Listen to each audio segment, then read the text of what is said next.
Bonjour Guéret et bienvenue sur cette deuxième vidéo qui me permet de rendre compte de l'activité du groupe Guéret Terre de Gauche dans lequel je siège avec 5 autres élus au conseil municipal. Tout d'abord, je vous remercie, vous avez été plus de 800 à suivre la première vidéo que nous avions postée à l'occasion du conseil municipal du 19 décembre présentant l'ordre du jour. Je tiens compte immédiatement et j'en profite pour vous remercier des nombreuses remarques, conseils, critiques constructives qui ont été faites concernant cette première vidéo. C'est pour ça que vous noterez ici la présence d'un micro-cravate qui me permettra d'être un peu plus audible. J'essaierai de sourire un peu plus et de prendre un peu plus de champ avec la vidéo avant un sous-titrage des vidéos qui, j'en conviens parfaitement, rendra cet exercice un peu plus compréhensible pour tout le monde. On s'y était engagé, donc je le fais, à savoir un compte-rendu de la séance du conseil municipal du 19. L'ordre du jour, vous pourrez vous reporter à ma vidéo précédente ou à ce qui est mentionné sur notre page Facebook. Donc comme convenu, nous avons approuvé une partie des points qui nous étaient proposés, à savoir la modification du tableau des effectifs, les différents tarifs proposés, les budgets annexes de l'eau sur la part communale qui tient compte de travaux à effectuer, le lancement de la procédure pour parcelles en état d'abandon en haut de la rue d'Armagnac, le contrat territorial milieu aquatique de la Creuse aval et de ses affluents, l'institution d'un droit de préemption sur les baux commerciaux, les fonds artisanaux et fonds de commerce, situés donc dans le périmètre du cœur de ville. Nous avons, et j'en dis deux mots, nous avons approuvé cette mesure, tout en nous félicitant d'ailleurs que la ville se dote de ce type de moyens d'ordre public pour mener sa politique de réoccupation du centre-ville comme elle l'entend. Il s'agit simplement, je le dis très rapidement parce que la question m'a été déjà posée à 3 ou 4 reprises par des commerçants ou de simples citoyens, sur qu'est-ce que ça revêt comme prérogative pour la ville. Et bien tout simplement, lorsqu'un bail commercial sera vendu, la ville pourra préempter, c'est-à-dire qu'elle pourra faire valoir un droit à acquérir le bail en lieu et place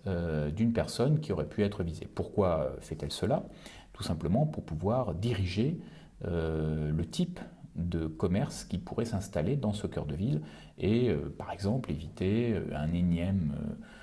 agent d'assurance, une énième compagnie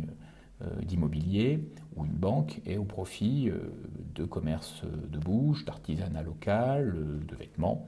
Enfin voilà, et donc associé à un organisme de financement public, cela permettra à la ville donc de pouvoir diriger et de pouvoir réoccuper ce centre-ville comme elle le juge nécessaire en termes de commerce. Si dans les 2 ans, cette opération ne peut pas se faire, elle devra recontacter la personne qui était intéressée au préalable pour savoir si elle est toujours intéressée et perdra ses droits par rapport au bail. Voilà quelques explications, nous avons voté pour. Nous avons également voté pour le contrat de collaboration entre le comité d'animation de la vie locale, notre centre social guérétois, et ALISO, l'ancien bureau information jeunesse, et l'acquisition par le musée d'art et d'archéologie de notre ville d'un tableau d'Alfred Smith, donc peintre de la veille de la Creuse, qui s'intitule Le Vieux Chêne, et également d'un portrait, d'un buste de ce même Alfred Smith. Voilà pour ce qui a fait consensus. Pour les points sur lesquels nous avons posé des réserves, eh bien, comme prévu et comme je l'annonçais dans la première vidéo, il y a d'abord la modification des statuts de la communauté d'agglomération du Grand Guéret, qui est une traduction de la loi Notré, nouvelle organisation territoriale de la République, et qui, de notre point de vue, a l'inconvénient de substituer à ce que nous appelons l'échelon démocratique local, à savoir les communes, dont le pouvoir politique réside dans le fait que vous avez voté directement pour vos élus, les départements ou l'État, au profit d'organismes technocratiques, d'établissements publics qui ne sont pas des collectivités locales, comme les EPCI, et c'est le cas des communautés d'agglomération ou communautés de communes, qu'on voudrait faire grandir et auxquelles on va transférer des pouvoirs importants.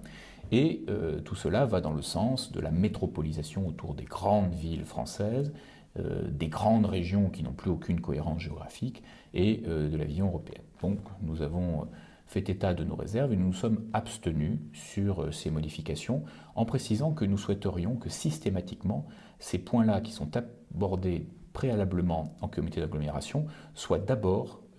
soit d'abord traité en conseil municipal, parce que c'est là que réside le pouvoir politique, c'est là que vous avez élu vos conseillers et que tous les élus,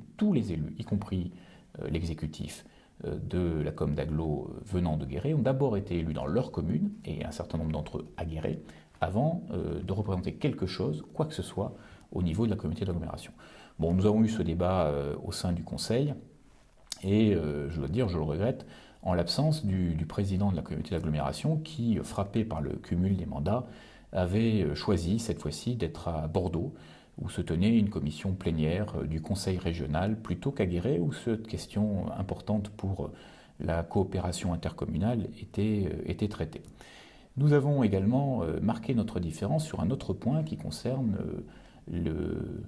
finalement le type de société dans lequel on veut évoluer. Et à l'occasion du recrutement d'un 3e adulte relais par la ville, dans le cadre du contrat de ville qui concerne le quartier prioritaire dit Albatros, dont je rappelle qu'il a été choisi pour son niveau notamment de pauvreté. Et nous avons tenu à dire que nous pensions qu'il n'était pas opportun que l'État, qui finance à 80% les contrats d'adultes relais, que l'État ne mette pas en place des mesures plus pérennes, plus sécurisées, plus favorables aux salariés qui sont amenés à effectuer ces missions importantes, missions conséquentes si on regarde les fiches de poste, tout ça pour un boulot au SMIC pour 3 ans maximum. Les personnes étant issues de ces quartiers, étant précédemment au chômage ou au minima social. Et nous avons eu un débat autour de ça, la droite étant relativement absente de ce débat, un débat qui a tourné très vite sur le plan moral, c'est-à-dire que ce qui nous a été opposé, c'était une forme de moralisme qui était censé représenter la gauche par rapport à l'incompréhension que pouvait représenter pour les élus de la majorité, socialistes et verts principalement, notre position sur la précarité et nos inquiétudes sur la précarité des emplois. Nous pensons que pour que des gens fassent correctement leur travail, il faut qu'ils soient en situation